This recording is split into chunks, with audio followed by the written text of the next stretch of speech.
You're watching News 24 Live. Tomorrow, the Proteas play New Zealand in the first World Cup semi-final. Neither side have won a World Cup semi-final, with New Zealand holding the edge over South Africa in World Cup fixtures 4-2. I'm joined in studio by Rob Howing from Sport 24 to preview tomorrow's massive clash. Rob, good morning. Hi, Nick.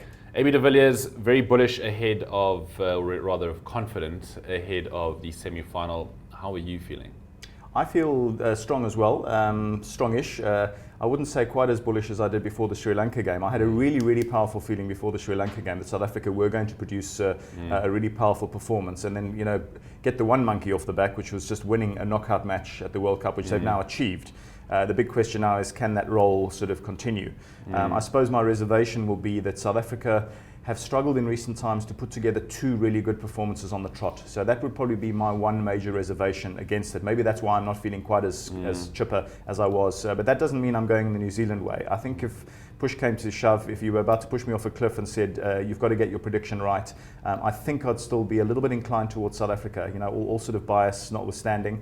I think I would go for South Africa just because of that sort of the presence of those sort of really blue chip individual names in the South African ranks, which I think on an occasion like this could just sort of come home to roost in a positive way. But it's going to be I think a really epic game. I think this could be a serious cliffhanger, and the World Cup is due a couple of sort of strength versus strength cliffhanger games, if you like. Yeah. We say strength versus strength, Rob. Head to head, South Africa have had the edge. Beg your pardon, over New Zealand, where there's Test cricket, one-day cricket. But in World Cups, New Zealand just seem to raise their game. What is it about New Zealand and World Cups? I think they're a small nation. They play their cricket in rugby grounds. Yeah. I mean, come on. Yeah, and I must say, a few months ago, we didn't think that they were going to be a sort of this re-emerging powerhouse. There weren't any major signs to show it. And let's not forget that a little bit earlier in the season, South Africa went to New Zealand, played a little bilateral series there, intended for 3 matches. You may remember, I think the third game was abandoned, so we only had the 2 games. But South Africa won fairly convincingly, 2-0. Now, admittedly, since then, New Zealand have just suddenly found the right mix, and some of their top players have kind of sort of woken up. Your sort of Kane Williamsons, Ross Taylor starting to contribute.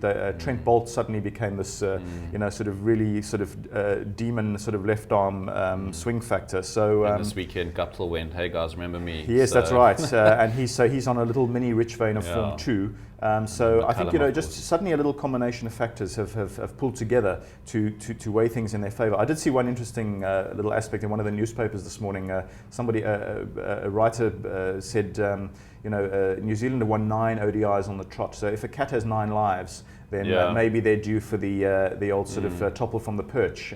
So if you're of sort of superstitious kind of inclination, then and you're South African, then I think sort of rely on that one as the sort of the ticket for South Africa getting over the line. As I say, I do have a reasonably good feeling, as long as we match that sort of the sort of urgency that we had. They said that South Africa looked a little bit nervous ahead of the Sri Lankan game, but it almost looked like a constructive energy, a constructive nervousness, because when they actually got over the white line, onto the park, they were ruthless. They were absolutely ruthless, and they tore Sri Lanka apart. They showed what South Africa are capable of doing. So if they can get a performance together that is at least very close to that one, then sure, they've got a massive chance of winning this game.